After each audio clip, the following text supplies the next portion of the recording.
কি খাচ্ছেন আপনারা? কেমন লাগতেছে? গাজরের পায়েস। This is the best payesh that আমি কি বলবো, আমি এই প্রথম খাইলাম।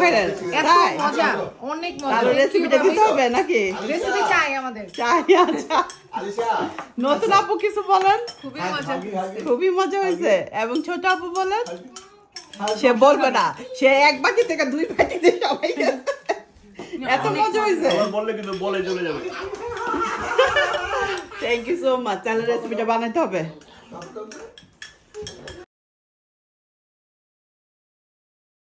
এবারে ঈদে হিট ছিল আমার এই পায়েসটা যে এত মজা হয় আমি আগে জানতাম না। এক পাকিস্তানি ফ্রেন্ড আমাকে রমজান মাসে গত রমজানে খাইয়েছিল। খাওয়ার পর তো আমি ফিদা। ও অবশ্যই একটু অন্যরকমভাবে রান্না করেছিল। ও আবার এটার ভিতরে রাইস দিয়েছিল। আমি আজকে রাইস ছাড়াই বানিয়েছি। গাইজ বিলিভ মি, গেস্টদের যখন ঈদের দিন সার্ভ করেছিলাম সবাই খেয়ে বলেছে অনেক মজা, হয়তো আপনারা রিলে দেখেছেন। আজকে এটার রেসিপি শেয়ার করছি। রেসিপিটা যদি ভালো লাগে পেজটাকে ফলো দিয়ে আমার সাথেই থাকবেন। আর ইন ডিটেলসে যদি সব দেখতে চান অবশ্যই কমেন্ট করবেন, তাহলে আরেকটা নতুন করে ভিডিও আপনাদের সাথে বানিয়ে দিব।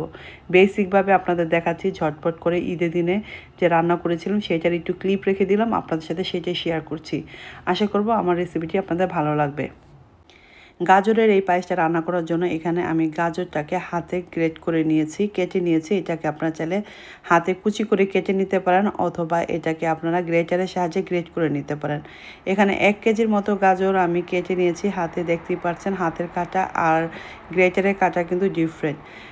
গরম মশলা আর 1 চামচ ঘি দিয়ে ভালো করে 7-8 মিনিট গাজরটাকে ভালো করে ভেজে নিতে হবে। না ভেজে গাজরের পায়েসটা রান্না করলে সেইটা একটু পাইনসা লাগে, মজা লাগে না। অবশ্যই ভালো করে পানিটাকে শুকিয়ে নেবেন। 1 লিটার বা 1.5 লিটারের কাঁচা দুধ এখানে আমি দিয়ে দিয়েছি। আপনারা আপনাদের পছন্দ মতো কম বেশি করে নিতে পারেন।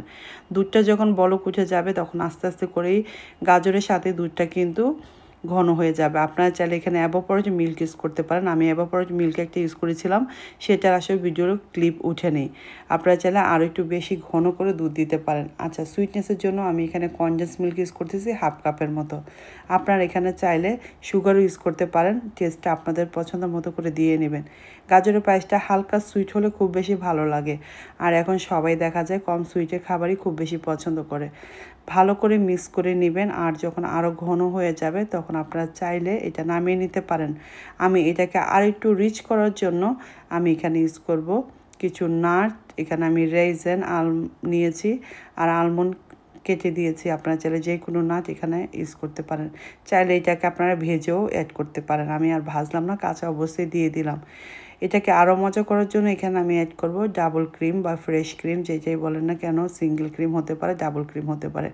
1/2 কাপের মতো এখানে আমি ডাবল ক্রিমটা দিয়েছি। এতে করে এই পায়েসটা রিচ আরও বেশি থিক এবং খুব বেশি ইয়ামি হয়েছে।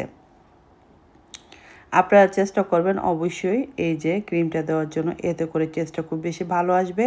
এই সব কিছু হলো রিচ করার জন্য। আপনারা চাইলে এই ক্রিম ছাড়াও কিন্তু দুধ দিয়ে জাস্ট নামিয়ে ফেলতে পারবেন ঘন করে পায়েসের মতো। আমি এটা দিয়েছি এক্সট্রা ইয়ামির জন্য। আর ঈদের দিন এটা ছিল ফাটাফাটি আমার ডিজার্টের ভিতরে। সবাই খুব পছন্দ করেছে, অনেকেই বলেছে প্রথমবার খেয়েছে, বাট খুবই মজা হয়েছিল। গরম মশলাগুলো উঠিয়ে ঠান্ডা করে সার্ভ করে নিব ঈদের দিন সকালে। শ্যামাই পায়েসের চাইতে এটা কোনো দিকে কম যায় না। গাজরের পায়েস অনেকেই হয়তো খায়নি, বাট বিলিভ মি গাইস, আপনারা যদি একবার বানিয়ে খান, মানে এইটাই বানাতে চাবেন, পায়েসের চাইতে এতটা মজা হয়ে থাকে। আর ঝটপট করে বানিয়ে ফেলা যায়। বাসায় যে কোনো সময় গেস্ট আপ্যায়নের ভিতরে এটা কিন্তু করে নিতে পারেন।